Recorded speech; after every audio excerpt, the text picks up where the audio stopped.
और मैं बड़े फख्र से कह सकता हूं कि अटल बिहारी जी जैसे लीडर ने कहा कि ध्रुवीकरण की राजनीति नहीं होनी चाहिए, धार्मिकरण राजनीति का नहीं होना चाहिए। राजस्थान की सियासत में भी हिजाब की एंट्री हो गई। हमारे साथ हैं रफीक खान, कांग्रेस विधायक, जिन्होंने इस मसले पर बीजेपी के विधायक बाल मुकुंद आचार्य के हिजाब वाले बयान और जय श्री राम जैसे नारे लगाने पर स्कूल में कड़ा विरोध जताया है। जिस तरह से वहां पर माहौल देखा गया, कल बड़ी संख्या में छात्राओं ने थाने का विरोध किया, आपने भी विधानसभा में जमकर बोला, ये क्यों इस तरह का माहौल दूषित हो रहा है? देखिए, जयपुर में कभी इस तरह का माहौल था नहीं, और जयपुर एक गंगा जमनी तहजीब की जगह है जहां हर संप्रदाय के आदमी एक साथ मिलजुल करके और एक मंच पे रहते आए हैं। और जिस तरह की राजनीति की जा रही है, जिस तरह से धार्मिक उन्माद फैलाया जा रहा है, जैसे ये कहते आ रहे हैं कि साहब तुष्टीकरण की राजनीति करती है कांग्रेस। मैं आजकल रील का जमाना है और रील आती है फोन पे रोज, कभी कहीं मोरिया बोलता है, कभी किसी बात पे रील आती है। ऐसे एक रील सुबह अटल बिहारी जी की आ गई और मैंने देखी उसको, और मैं बड़े फख्र से कह सकता हूं कि अटल बिहारी जी जैसे लीडर ने कहा कि ध्रुवीकरण की राजनीति नहीं होनी चाहिए, धार्मिकरण राजनीति का नहीं होना चाहिए, एजुकेशन का नहीं होना चाहिए। लेकिन जो बाल मुकुंदाचार्य हैं वो कह रहे हैं कि वहां पर बीजेपी के नेता जो हैं और जो लोग हैं, छात्राएं हैं, अभिभावक हैं, वहां ध्रुवीकरण स्कूल में कर रहे हैं। ध्रुवीकरण कर रहे हैं, वो गलत कर रहे हैं। यही मैं कहना चाह रहा हूं कि देश के अंदर स्कूलों में राजनीति नहीं होनी चाहिए। और मैं बीजेपी के तमाम नेताओं से गुजारिश करता हूं, रिक्वेस्ट करता हूं कि एटलीस्ट स्कूल जो एजुकेशन का मंदिर है, वो उल्टा जो संस्थाएं ऐसी हैं जहां शिक्षा का इन्वॉल्वमेंट है, शिक्षा का प्रचार प्रसार है, कर रहे हैं। वो कह रहे हैं स्कूल में मजार खोला गया है, दुआएं पढ़ाई जा रही है। ऐसा किसी स्कूल में नहीं होता, और अगर ऐसा किसी स्कूल में है और उनको नजर आता है तो उसके लिए सक्षम अधिकारी है, सक्षम मंत्रालय है, उनके पास कंप्लेंट भेजिए, राइटिंग में बात करें, तथ्यों के साथ बात करें। और वहां अगर किसी स्कूल में शिक्षा के अलावा कोई बातें पढ़ाई जाती है तो उस पर रोक लगाएं, उसमें किसी को कोई ऐतराज नहीं। लेकिन आप जाके स्कूल में बच्चियों के साथ टोका टोकी करो और फिर अपने भाषण में बोलो कि 2 साल 3 साल की बच्चियां, 4 साल की बच्चियां, और फिर कह रहे हो कि वो शादीशुदा है क्या? अरे 3 साल 5 साल की बच्चियों के लिए आप क्या स्टेटमेंट दे रहे हो? तो इस तरह की बातें स्कूल में नहीं होनी चाहिए। स्कूल में शिक्षा से रिलेटेड बात हो। आप विधायक बने हो, कोई भी आदमी जब विधायक बन जाता है किसी भी क्षेत्र का, तो उसकी ड्यूटी, उसकी रेस्पॉन्सिबिलिटी केवल एक कम्युनिटी नहीं होती है, कोई वर्ग विशेष नहीं अलग बात करें। वो करेंगे मैंने जय श्री राम के नारे लगवाए, तो वहां पर जय श्री राम के नारे लगाने से, जय श्री राम के नारे लगाने में क्या दिक्कत है? स्कूल में यहाँ जब अगर हम आते हैं विधानसभा के अंदर, तो विधानसभा एक संवैधानिक जगह है। यहाँ हमें विधानसभा के नियम और कायदे कानून से चलना पड़ता है।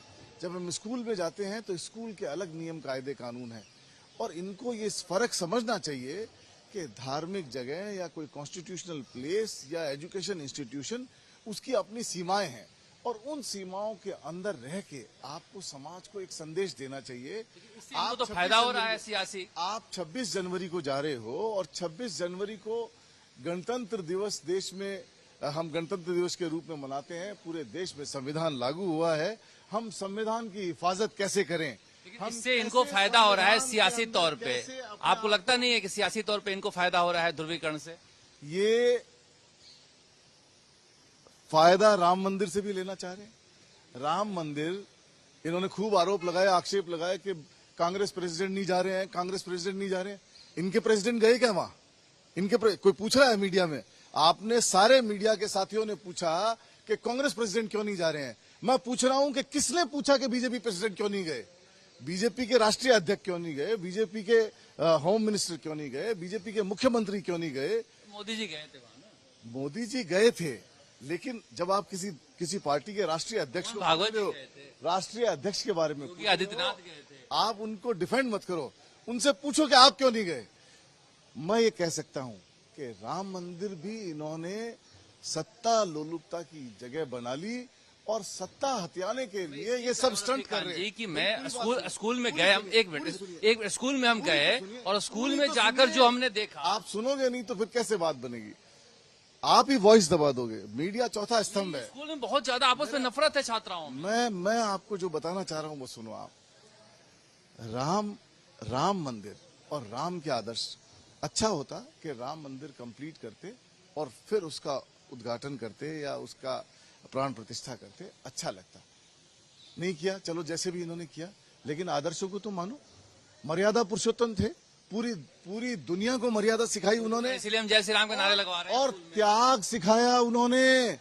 14 साल वनवास, सत्ता छोड़ी, स्कूल में सिखाने गए थे बाल मुकुंदाचार्य जी। त्याग सिखाया।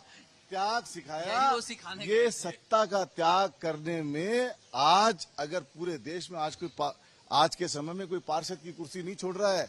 सोनिया गांधी एकमात्र देश की लीडर है जिसने 10 साल तक सत्ता का त्याग किया और सत्ता के ठोकर मारी। आपकी बात सुन लिया मैंने। मैं ये कह रहा था कि छोटी छोटी बच्चियों के बीच जैसे नफरत थी, बहुत डरावना था। चाहे हिंदू बच्चियां हो चाहे मुस्लिम बच्चियां, दूसरे पर चीख रही थी कि तुम्हारे तिलक लगा के आती हो, तुम हिजाब लगा के आती हो। ऐसा लग रहा था कि कितना इस सियासत ने कितनी नफरतें घोल दी है बच्चियों के दिमाग में। ऐसा नहीं होना चाहिए। और मैं ये चाहता हूं, संदेश देना चाहता हूं कि ऐसे समय पे गणतंत्र दिवस के ऊपर जब देश में संविधान लागू हुआ, आपको बच्चों को एजुकेट करना चाहिए।